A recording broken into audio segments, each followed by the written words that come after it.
Hello students, welcome to the next session. Today we are discussing a different type of question which is very important for your board examination. So in board examination, this type of question is also asked generally for 2 to 3 marks or sometime 1 marks. So here you have to understand how any transaction is affect the particular ratio. देखो इसमें सबसे simple तरीका यही है कि पहले आप उस ट्रांजेक्शन को एनालाइज करो कि वो उस पर्टिकुलर ट्रांजैक्शन उस पर्टिकुलर एसेट्स को या उस पर्टिकुलर रेशियो को अफेक्ट कैसे करेगा. देखो, any transaction is going to affect any liquid asset as well as current liabilities, then only it is going to affect the quick ratio or the ratio of quick asset. Okay, लेकिन अगर वो transaction उसको उस दोनों में से किसी को इफेक्ट नहीं कर रहा है तो उसका कहीं पे भी इफेक्ट नहीं आएगा. अब जैसे एक एग्जांपल ले लेते हैं. Let's take one example. यहाँ पे आपको क्वेश्चन में दिया हुआ है paid insurance premium of rupees 10,000. ठीक है, इंश्योरेंस प्रीमियम हम क्या कर रहे हैं, एडवांस में पे करें. ओके, प्रीमियम पे कर रहे हैं. सो प्रीमियम पे करेंगे एडवांस में तो ये तो प्रीपेड एक्सपेंसेस हो गए.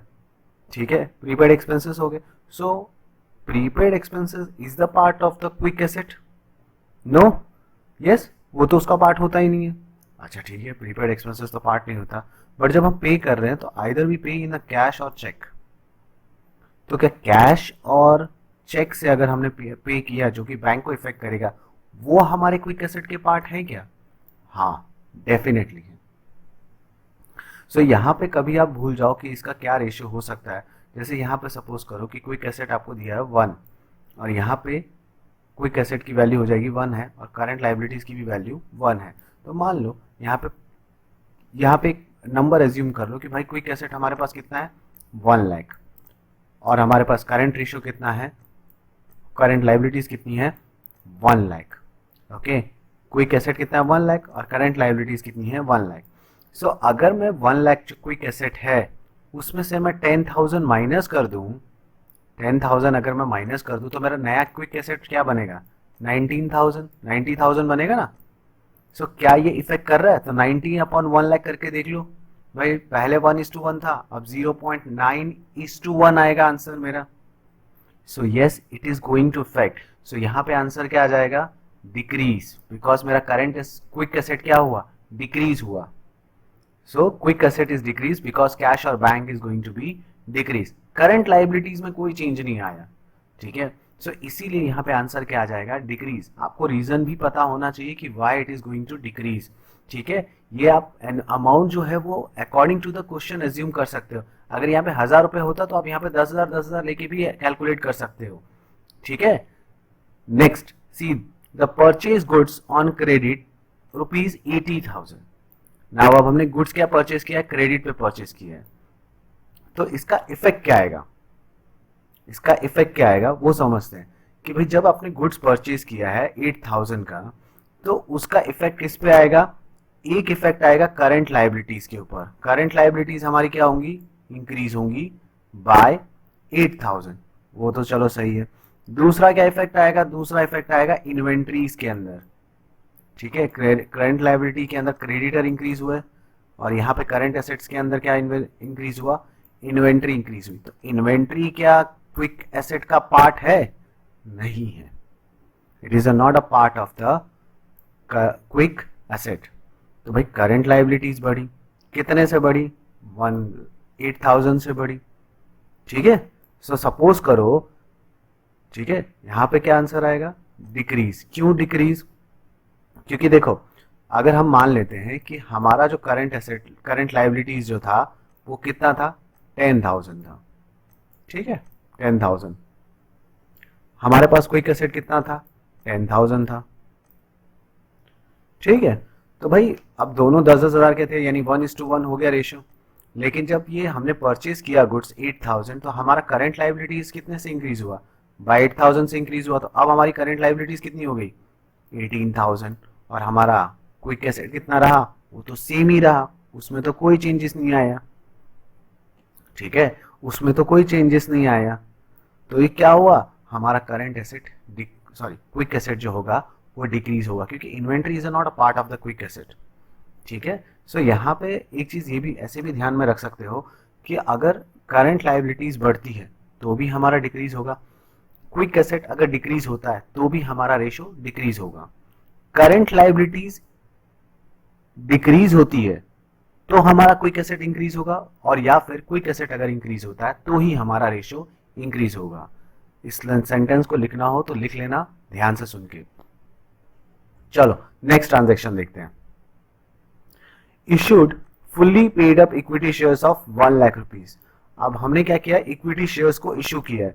तो इक्विटी शेयर्स अगर हमने इशू किया होगा तो इसमें दो चीजें इफेक्ट होंगी। कौन सी दो चीजें इफेक्ट होंगी? कैश और शेयर होल्डर्स फंड। दो चीजें कौन सी इफेक्ट हुई? एक तो कैश इफेक्ट हुई और एक शेयर होल्डर फंड हुई। कैश क्विक एसेट का पार्ट है क्या? बिल्कुल है, ठीक है। सो हमारा क्विक एसेट जो होगा वो 1 लाख से इंक्रीज हो रहा है। तो मैंने जैसा अभी कहा कि क्विक एसेट अगर इंक्रीज होता है तो हमारा रेशियो क्या होगा? इंक्रीज होगा। सो यहाँ पे हमारा रेशियो क्या होगा? इंक्रीज। करंट लायबिलिटीज में कोई चेंजेस नहीं आएंगी, जबकि क्विक एसेट क्यों इंक्रीज होगा? क्योंकि हमने इक्विटी शेयर्स इश्यू किया तो हमें कैश रिसीव होगा। Okay, so the fourth point, issue of 9% debentures of 5 lakh to the vendor for machinery purchase. अब यहां पे देखो, डिबेंचर्स जो होते हैं वो किस में आते हैं? Non current liabilities. और मशीनरी किस में आती है? फिक्स एसेट में। वो क्विक एसेट में आते हैं? नहीं आते। तो इन दोनों में से कोई भी चीज ना तो करंट लायबिलिटीज में आता है ना क्विक एसेट में आता है। तो इन ट्रांजैक्शन का इफेक्ट क्या होगा?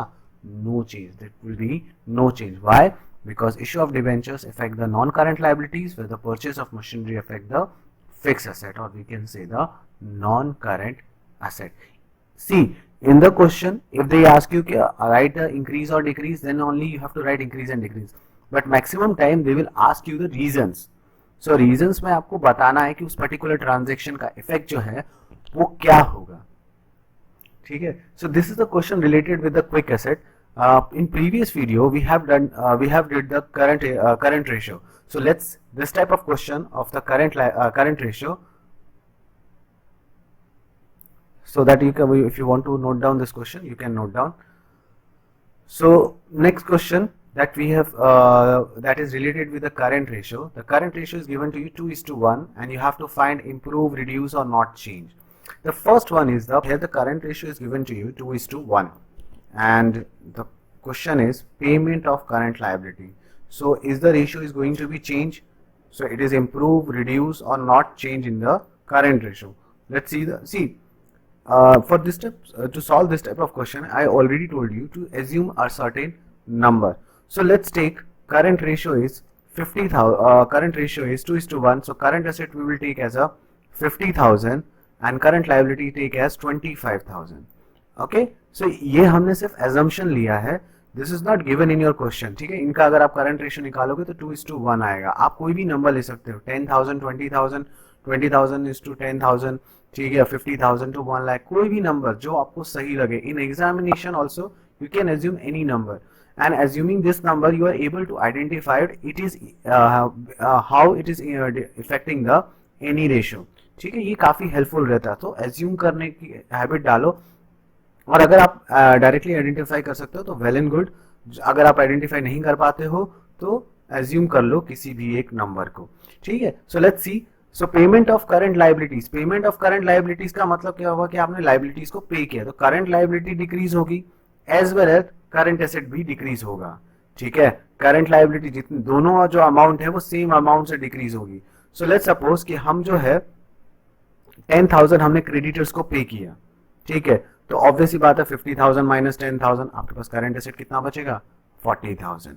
And you have a current liabilities of 25,000 and you pay 10,000 from the current liability, you get the 15,000। So check the new ratio, 40,000 divided by 15,000, that is 2.67। Okay, so 2.67, तो यहाँ पे करंट रेशियो का value increase हुआ है, because पहले कितना था? 2 था, अब कितना हो रहा है? 2.67। सो yes, it has improved. Let's see the next one. So purchase goods on credit. Okay, हम गुड्स को परचेज कर रहे हैं क्रेडिट पे, ठीक है। हमने क्रेडिट पे परचेज किया तो दो इफेक्ट आएंगे। क्या इफेक्ट आएगा?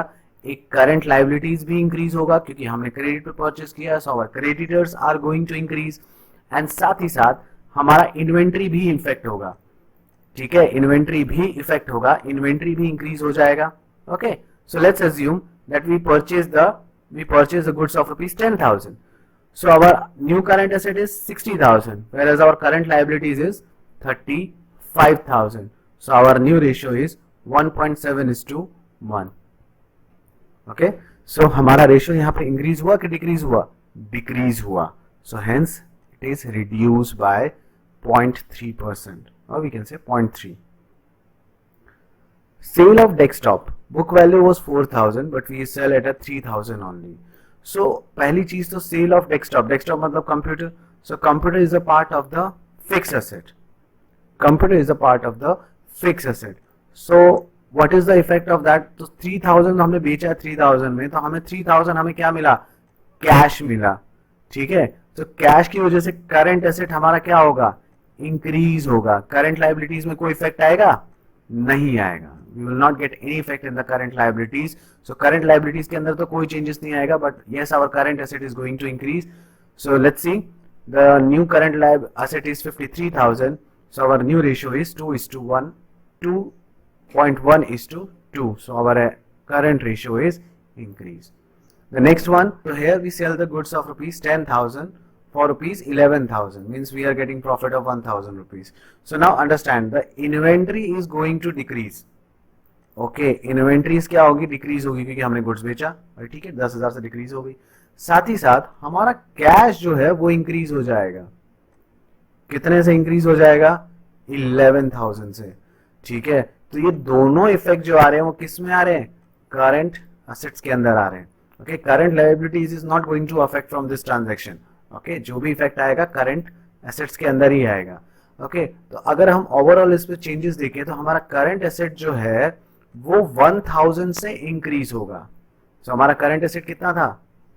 50,000. So it is going to be increase by 1,000. Okay, without change in any current liabilities में तो कोई चेंजेस आएगा नहीं. तो 51,000 अपॉन 25,000, तो उसमें कैलकुलेट करने की जरूरत नहीं है.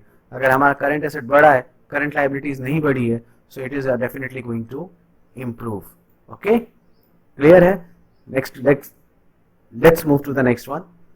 Payment of dividend. डिविडेंड किसको दिया जाता है? शेयर होल्डर्स को. So when we paying dividend to the share holders, so only our cash balance is going to be affected, cash और बैंक. ठीक है, so our current asset is going to decrease. Current asset क्या होगा? Decrease होगा. ठीक है, current asset क्या होगा? डिक्रीज होगा. क्यों? क्योंकि हमारा कैश डिक्रीज हो रहा है. पर करंट लायबिलिटीज में कोई इफेक्ट आएगी? No, we do not get any effect on the current liabilities. So current asset अगर decrease हो रहा है, so definitely current ratio is also going to decrease. So